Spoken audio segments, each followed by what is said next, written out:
Hello students, कैसे हो students. आप सभी का मेरे YouTube चैनल AR केमिस्ट्री नाम में स्वागत है। स्टूडेंट्स, आज का जो टॉपिक अपन डिस्कस करेंगे वो टॉपिक नीट और जेईई एग्जाम के लिए बहुत ही इंपॉर्टेंट है, इसलिए लास्ट तक मेरे वीडियो देखिएगा। और आपको इस वीडियो के अंदर अगर कोई भी डाउट या इससे रिलेटेड कोई भी क्वेश्चन हो तो आप डिस्क्रिप्शन बॉक्स में उस क्वेश्चन को ऐड कर सकते हैं, या वो कोई टॉपिक हो जो आपको प्रॉब्लम कर रहा है वो इस डिस्क्रिप्शन बॉक्स में यूट्यूब के जो मेरा चैनल है उस चैनल के डिस्क्रिप्शन बॉक्स में आप ऐड कर सकते हैं। तो चलिए आज अपन डिस्कस करते हैं ओजोनोलाइसिस ऑफ एल्केन, और ये टॉपिक अपने एग्जाम के लिए बहुत ही इंपॉर्टेंट है। इसमें देखिए, याद रखना है कि जो एल्किन का ओजोनोलाइसिस होता है, और वो ओजोनोलाइसिस होता है ओजोन की प्रेजेंस में, और सेकंड होता है जिंक प्लस वाटर की प्रेजेंस में। तो यहाँ जो कंपाउंड का फॉर्मेशन होता है वो होता है कार्बोनिल कंपाउंड का फॉर्मेशन होता है, जिसमें अपने को एल्डिहाइड एंड कीटोन का फॉर्मेशन होता है। इसमें याद रखना है कि जब किसी एल्कीन का अगर अपन ओजोनोलाइसिस करवाते हैं, जब किसी एल्कीन का ओजोन की प्रेजेंस में ओजोनोलाइसिस करवाते हैं, तो देखिए इसका जो सॉल्वेंट है, या तो आप CCl4 सॉल्वेंट ले सकते हो या क्लोरोफॉर्म ले सकते हो। ये सॉल्वेंट आप इस ओजोनोलाइसिस के दौरान यूज कर सकते हैं, यानी CCl4 used as a solvent. तो ये क्या होगा, एक इस तरह की झोपड़ी के जैसी स्ट्रक्चर बनेगी इसमें। याद रखना है, इसी स्ट्रक्चर को अपन क्या कहते हैं, ओजोनाइड कहते हैं। तो एल्कीन के ओजोनोलाइसिस में जो इंटरमीडिएट का फॉर्मेशन होता है वो इंटरमीडिएट अपने पास कौन सा होता है, ओजोनाइड होता है।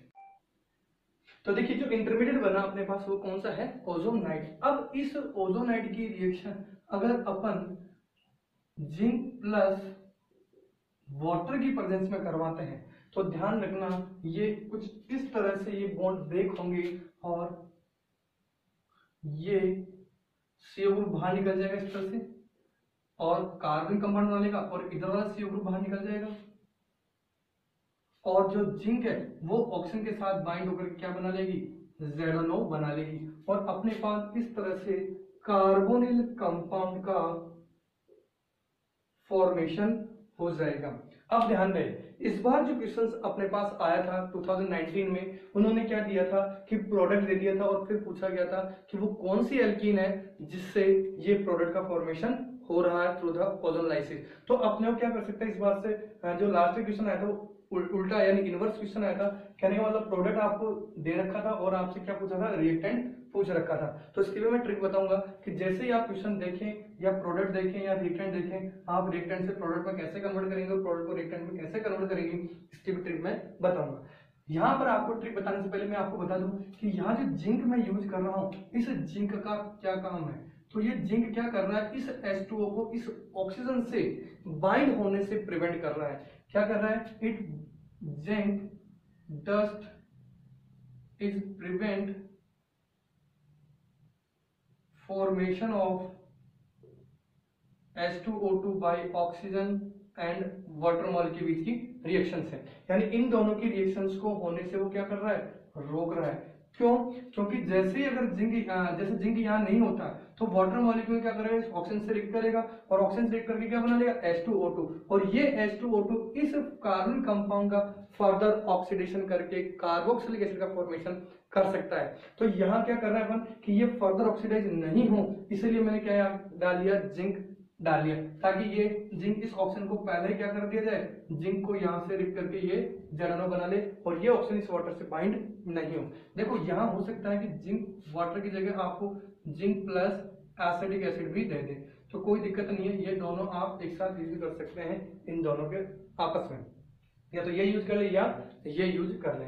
अब देखिए क्वेश्चन क्या है, आपको कोई एल्कीन दे दी जाए, जैसे मैं कह रहा हूँ ये वाली एल्कीन दे दी मैंने, इथीन ले लिया मैंने, CH2 डबल बॉन्ड CH2, तो आपको यहाँ से दिया जाए पहले ओजोनोलाइसिस, और दूसरा दे दिया जाए जिंक प्लस वाटर मॉलिक्यूल, तो अपने पास यहाँ क्या प्रोडक्ट मिलेगा। तो देखिए ट्रिक ये है कि आप यहाँ इस डबल बॉन्ड को हटा दीजिए और क्या लगा दीजिए, O लगा दीजिए। गौर से देखिए HCHO ही है, देखिए तो ये CH2 double bond O, CH2 double bond O, ये क्या है एक्चुअल में, फॉर्मेल्डिहाइड है, फॉर्मेल्डिहाइड,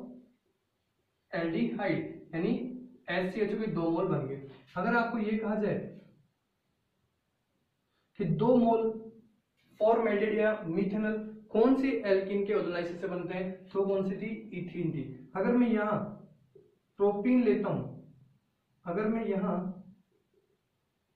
प्रोपीन लेता हूं तो प्रोपीन के ओजोलाइसिस से,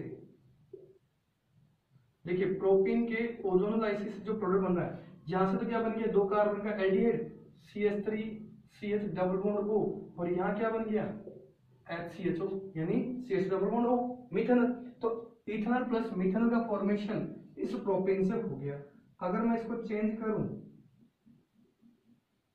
2 मोल्स ऑफ इथेनॉल, तो CH इसको हटाइए यहाँ से, double bond O double bond O, तो ये सीधा सीधा ये कह सकता हूं कि यहाँ 2 मोल इथेनॉल के फॉर्मेशन हो गया, ठीक है। तो यहाँ इथेनॉल के 2 मोल बन गए। ऐसे अगर मैं ये कहूं कि एक कीटोन बनाऊं और एक इथेनॉल बनाऊं, तो यहाँ इसको हटाइए बॉन्ड को, ये लीजिए, तो यहाँ जो एल्कीन थी, इस एल्कीन को देखिए 2 मिथाइल 2 ब्यूटीन है, और इस एल्कीन के ओजोनोलाइसिस से एक तो एसीटोन बन गया अपने पास, या प्रोपेनॉन बन गया, और एक कौन सा बन गया, इथेनॉल। अब देखिए यहां से लास्ट जो क्वेश्चन आया था 2019 में, वो ये था कि आपको ये दिया गया था कि वो कौन सी एल्कीन है जिसके ओजोलाइसिस से ozone plus zinc plus water के साथ रिएक्ट कराने पर इथेनॉल और प्रोपेनॉल का फॉर्मेशन, प्रोपेनोन का फॉर्मेशन हुआ था, इथेनॉल एंड प्रोपेनोन का फॉर्मेशन हुआ था, तो वो कौन सी एल्कीन थी, और ये एल्कीन जब HCl से रिएक्ट करेगी तो प्रोडक्ट क्या बनेगा, ये क्वेश्चन अपने लास्ट 2019 में था। तो यहाँ इसी ओजोनोलाइसिस को इन्होंने एक क्वेश्चन के साथ में और ऐड कर दिया। तो यह कंफ्यूजन की जरूरत नहीं है, आपको क्या करना था, इस स्ट्रक्चर को ऐसे बना लेना था, एसीटोन प्लस इथेनॉल ऐसे बनाकर के इन दोनों को हटा दीजिए और यहाँ डबल बॉन्ड लगा दीजिए, ये आपको एल्कीन पता चल जाती। तो यहां से आपको क्वेश्चन ध्यान रखना है कि किस तरह से आप एल्कीन को आइडेंटिफाई करेंगे और किस तरह से आप प्रोडक्ट को आइडेंटिफाई करेंगे। ऐसे ही अगर मैं ये कहूं कि 2 मोल्स ऑफ कीटोन या एसीटोन कौन से एल्कीन के ओजोलाइसिस से बनेंगे, तो सीधा सीधा था, यहाँ डबल बॉन्ड और लगा दीजिए, यहाँ डबल बॉन्ड और लगा दीजिए, क्वेश्चन सॉल्व। तो यहाँ 2,3 डाइमिथाइल 2 ब्यूटीन के ozonolysis plus zinc plus water की रिएक्शन से 2 मोल्स ऑफ एसीटोन का फॉर्मेशन हो रहा था। तो इस तरह से अपन किसी भी एल्कीन का ओजोनोलाइसिस करके कार्बन कंपाउंड का फॉर्मेशन कर सकते हैं। चलिए आगे कुछ क्वेश्चंस लेता हूं। क्वेश्चन ये है कि अगर मैं ये कहूं कि साइक्लोब्यूटीन ले लिया मैंने और फिर साइक्लोब्यूटीन का ओजोनोलाइसिस करवाया, ये ले लिया साइक्लोब्यूटीन, या ले लिया मैंने zinc and water, sorry ozone, और सेकंड स्टेप में ले लिया मैंने जिंक एंड वाटर। दूसरी तरफ मैं ले रहा हूं ओजोनोलाइसिस करवा दिया, और दूसरी तरफ मैंने क्या ले लिया, केवल वाटर मॉलिक्यूल, या जिंक प्लस वाटर है और यहाँ केवल और केवल वाटर मॉलिक्यूल। तो अपन जानते हैं यहां से तो ये बॉन्ड ब्रेक होगा और ये कार्बन कंपाउंड में कन्वर्ट कर देगा, यानी यहाँ डबल बॉन्ड O, यहाँ डबल बॉन्ड O लग जाएगा। ठीक है स्टूडेंट, तो ये तो थी साइक्लोब्यूटीन, और ये साइक्लोब्यूटीन कुछ इस तरह से कन्वर्ट हो जाएगी। ये लीजिए, इसको मैं ऐसे लिख दूं ये कार्बन है यहाँ पर, तो यहाँ लिखता हूँ CH double bond O, CH2 CH2 CH double bond O, यानी ब्यूट N 1,4 डाई एल का फॉर्मेशन हो गया। ठीक है, अब देखिए यहाँ जो जिंक था उस जिंक ने ऑक्सीजन सिलेक्ट किया होगा और ऑक्सीजन को बाहर निकाल दिया होगा इन फॉर्म ऑफ ZnO, तो ये फर्दर ऑक्सीडाइज नहीं हुआ। लेकिन यहाँ जिंक है ही नहीं, तो H2O2 बनेगा, ये वाटर ऑक्सीजन सिलेक्ट करेगा, और यहाँ ये रिएक्शन करके इस डबल बॉन्ड को, यानी ये जो कंपाउंड है इस कंपाउंड को फर्दर ऑक्सीडाइज करके क्या बना लेगा, ये कार्बोक्सिलिक एसिड में कन्वर्ट कर देगा। यानी ये बन गया अपने पास, देखो 1 2 3 4 ब्यूटेन 1,4 डाई ऑइक एसिड का फॉर्मेशन होगा। बस ये चीज अपने को याद रखनी है, बहुत इंपॉर्टेंट क्वेश्चन। चलिए एक और क्वेश्चन लेते हैं अपन। मैंने ले लिया साइक्लोहेक्सीन, और साइक्लोहेक्सीन का मैंने करवाया ओजोनोलाइसिस, तो यहां से बॉन्ड ब्रेक हुआ, देखिए ये था अपने पास, तो यहाँ डबल बॉन्ड O, यहाँ डबल बॉन्ड O, यानी अगर गौर से देखें तो 1 2 3 4 5 6 hexane, hexane 1 6 dioic acid बन गया क्या? ठीक है, तो इस तरह से अपन एल्कीन का ओजोनाइसिस करवा सकते हैं। अब देखिए इसी को अपन किसी कन्वर्जन के अंदर इंक्लूड करते हैं, एबीसीशन या कन्वर्जन में। ठीक है, देखिए कैसे। मैंने ले लिया, पहले सबसे पहले कोई कंपाउंड ले लूंगा, CH3 CH3 इथेन ले लिया मैंने, इथेन ले लिया और इसका क्लोरीनेशन करवाया HB की प्रेजेंस में, तो मेरे को पता है ये क्या बन जाएगा अपने को, CH2Cl, क्लोरो इथेन का फॉर्मेशन हो गया। अब देखो यहाँ इस क्लोरो इथेन की रिएक्शन में करवा रहा हूँ एल्कोहलिक केवल से, किससे करवा रहा हूँ, एल्कोहलिक केवल से रिएक्शन करवाई, तो ये बन गया CH3, सॉरी एलिमिनेशन रिएक्शन होगी और ये क्या बन जाएगा, इथीन, तो यहाँ से H और यहाँ से Cl, ये कौन सी रिएक्शन होगी, यहाँ पर एलिमिनेशन हो गया। अब देखिए यहाँ अगर मैं एक्वस NaOH डालता तो ये क्या बना था, CH3 CH2OH बना था। यहाँ जो रिएक्शन थी वो कौन सी थी, न्यूक्लियोफिलिक सब्स्टिट्यूशन। और अपन जानते हैं कि अगर मैं इसी के अंदर अगर मैं AgF डाल देता या मैं NaF डाल देता, NaI डाल देता, तो यहाँ जो रिएक्शन थी वो कौन सी थी, स्वाट रिएक्शन, और ये जो कंपाउंड था वो फ्लोरोइथेन का फॉर्मेशन कर लेता। और यहाँ अगर मैं बात करता तो ये आयोडोइथेन का फॉर्मेशन कर लेता। और अगर मैं इसी में सोडियम की प्रेजेंस देखता और ड्राई ईथर मीडियम लेता सॉल्वेंट, तो ये जो कंपाउंड है वो वुड्स रिएक्शन के थ्रू इथेन में कन्वर्ट हो जाता। तो यहाँ जो रिएक्शन थी वो कौन सी थी, वुड्स रिएक्शन थी। चलिए आगे चलते हैं। अब मैंने क्या कर दिया, किसी इथीन के अंदर मैंने क्या करवाया, पहले ओजोनाइसिस करवा दिया, इसका जिंक प्लस H2 डाल दिया, तो मैं जानता हूँ यहाँ 2 मोल्स ऑफ फॉर्मेल्डिहाइड का फॉर्मेशन हो जाता। और अपन जानते हैं कि फॉर्मेल्डिहाइड केनीजारो रिएक्शन देते हैं किसकी प्रेजेंस में, कंसंट्रेटेड बेस NaOH की प्रेजेंस में। तो ये सेल्फ ऑक्सीडाइज होता, जिसको मैंने बताया था डिसप्रपोर्शनेशन रिएक्शन है, जो एक रेडॉक्स रिएक्शन शो करती है, यानी इसका ऑक्सीडेशन भी होगा और रिडक्शन भी होगा। तो इसके 2 मोल में से 1 मोल ऑक्सीडाइज रिड्यूस होकर के मिथाइल अल्कोहल बना लेगा और दूसरा मोल ऑक्सीडाइज होकर के सोडियम फॉर्मेट का फॉर्मेशन कर लेता। तो यहाँ जो रिएक्शन थी वो कौन सी थी, केनीजारो रिएक्शन थी। चलिए आगे चलते हैं। इसी रिएक्शन को अगर मैं यहाँ आगे चलता हूँ तो यहाँ अगर मैं ये कह दूं, इस रिएक्शन की इस इथाइल आयोडाइड की रिएक्शन मैंने बेंजीन से AlCl3 की प्रेजेंस में करवा ली मैंने, तो यहाँ फ्रिडल-क्राफ्ट एल्काइलेशन रिएक्शन के थ्रू मेरे पास क्या बन जाएगा, इथाइल बेंजीन बन जाएगा। और इसी इथाइल बेंजीन की रिएक्शन अगर मैं बेसिक मीडियम में केमनोफोर के साथ करवा दूं तो यहाँ जो एल्काइल ग्रुप है वो ब्रेक हो जाएगा और ये इथाइल बेंजीन इसमें कन्वर्ट हो जाएगा, बेंजोइक एसिड में कन्वर्ट हो जाएगा। अब देखिए अगर मैं इस बेंजोइक एसिड का फर्दर नाइट्रेशन कराता हूं, वेरी वेरी इंपॉर्टेंट, बहुत ही इंपॉर्टेंट, बहुत ही ज्यादा इंपॉर्टेंट है।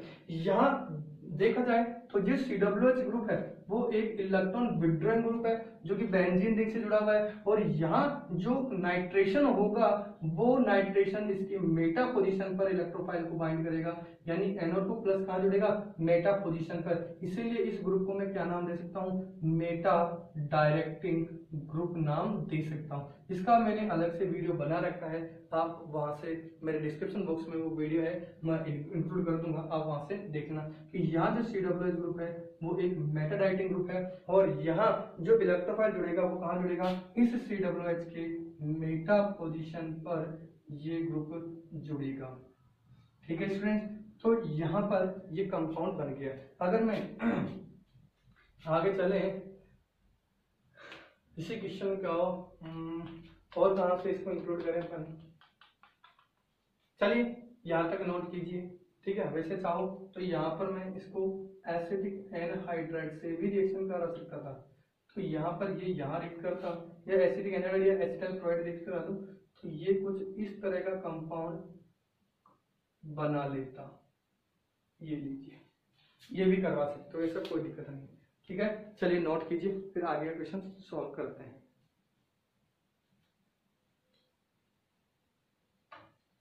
चलिए देखिए, मैं मैक्सिमम रिएक्शंस को वापस रिकॉल कर रहा हूँ यहाँ कन्वर्जन में। एक बार ये कन्वर्जन आपको समझ में आ गए, इसके बाद में कोई भी रिएक्शन आपके लिए ज्यादा परेशान वाली नहीं होगी, सारी की सारी रिएक्शन आपके लिए इजी हो जाएंगी। चलिए आगे चलते हैं, फिर एक क्वेश्चन की बात करते हैं। मैंने ले लिया यहाँ पर बेंजीन, और बेंजीन का मैंने करवाया क्लोरीनेशन Fe की प्रेजेंस में। ये मेरे पास बन गया क्लोरोबेंजीन, ठीक है स्टूडेंट। और क्लोरोबेंजीन की रिएक्शन मैंने करवाई CH3Cl के साथ में सोडियम और ड्राई ईथर की प्रेजेंस में। तो अपन जानते हैं यहाँ जो रिएक्शन हुई वो वुड्स फिटिग रिएक्शन हो गई। कौन सी हो गई? Wurtz Fittig reaction. और इस रिएक्शन से अपने पास क्या बन गया? टोलुईन बन गया। अगर मैं इस टोलुईन का NBS से रिएक्शन करा दूं या HNO के साथ में, या हाई टेम्परेचर पर किसके साथ में ब्रोमिनेशन करवा दूं, तो यहाँ जो मेरे पास कंपाउंड बनेगा वो क्या बनेगा? बेंजाइल ब्रोमाइड बन जाएगा। इस बेंजाइल ब्रोमाइड की रिएक्शन अगर मैं अल्कोहलिक गैसियन से करा दूं तो ये कुछ इस तरह का कंपाउंड बन जाएगा, बेंजाइल साइनाइड। और इस बेंजाइल साइनाइड का जब हाइड्रोलाइसिस करवा दिया जाए एसिडिक मीडियम में, तो ये साइनाइड किसमें कन्वर्ट हो जाएगा? COOH में कन्वर्ट हो जाएगा। यानी ये बन गया ऑर्थोफिनाइल एसिटिक एसिड या 2-फिनाइल इथेनॉइक एसिड में ये कन्वर्ट हो गया। चलिए इसी में अगर मैं ये कहूं कि इसकी रिएक्शन अगर मैं पहले CrO2Cl2 से करा दूं और सेकंड इसका हाइड्रोलाइसिस करा दूं, तो ये CH3 किसमें कन्वर्ट हो जाएगा? CHO ग्रुप में कन्वर्ट हो जाएगा। और यहाँ जो रिएक्शन थी वो कौन सी रिएक्शन थी स्टूडेंट? Etard reaction. अगर यही रिएक्शन अगर मैं एसिटिक एनहाइड्राइड के साथ करवाता CrO3 कैटलिस्ट के प्रेजेंस में और फर्दर इसका हाइड्रोलाइसिस करवाता, तो भी ये क्या बनाता? बेंजाइल का फॉर्मेशन ही करता। ऐसे ही अगर मैं इसी टोलुईन का अगर KMnO4 की प्रेजेंस में अगर मैं ऑक्सीडेशन करवाता, तो ये टोलुईन किस में कन्वर्ट हो जाता? COOH में। और अपन जानते हैं इस COOH का अगर मैं नाइट्रेशन कराऊंगा कंसंट्रेटेड HN3 के प्रेजेंस में, तो ये मेटा डाइटिंग ग्रुप है, इसलिए मेटा पोजीशन पर NO2 का फॉर्मेशन हो जाएगा। अगर मैं यही ब्रोमिनेशन करवाता, CH2 सॉल्वेंट ले सकता हूँ यहाँ पर, तो यहाँ जो ब्रोमिनेशन होता उससे भी अपने को मेटा प्रोडक्ट का फॉर्मेशन ही होता, मेटा ब्रोमो बेंजोइक एसिड का फॉर्मेशन ही होता। तो इस तरह से अपन ये एल्किन का ओजोनाइसिस कर लिया। और ये जो कन्वर्जन्स हैं नेम रिएक्शन के बेस में, जहां मैंने आज वुड्स रिएक्शन की बात कर ली, वुड्स फिटिग की बात कर ली, इटार्ड रिएक्शंस की मैंने बात कर ली, ठीक है। ये सारे के सारे आप ये कन्वर्जन आप नेम रिएक्शंस के थ्रू लर्न कर सकते हैं, ये कन्वर्जन के थ्रू आप नेम रिएक्शंस याद कर सकते हैं।